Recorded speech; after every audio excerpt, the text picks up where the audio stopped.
Ang tindi talaga nitong Panasonic. Lagas-lagas na, lamig pa. Sobrang tagal na itong aircon na to. Alisin natin ang blower para na rin na pull down yan. Malinisan ng maayos. So tanggal na yung blower. Pag ganito, yan, hindi na kailangan ng pull down cleaning. Malilinisan na maayos yan. Hanggang secondary, tapos baback drain na natin yan. Angat natin yung unit. Okay?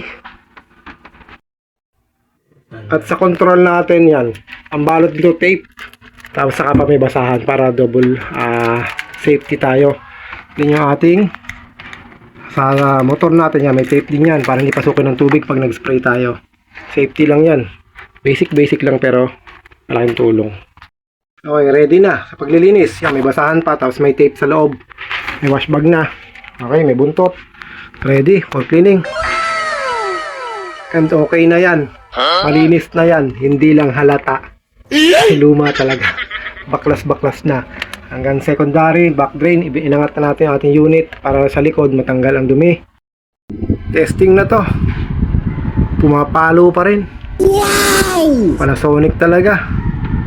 Sino may Panasonic dyan? Comment ang feedback. At Panasonic, baka naman. Yan, okay na to.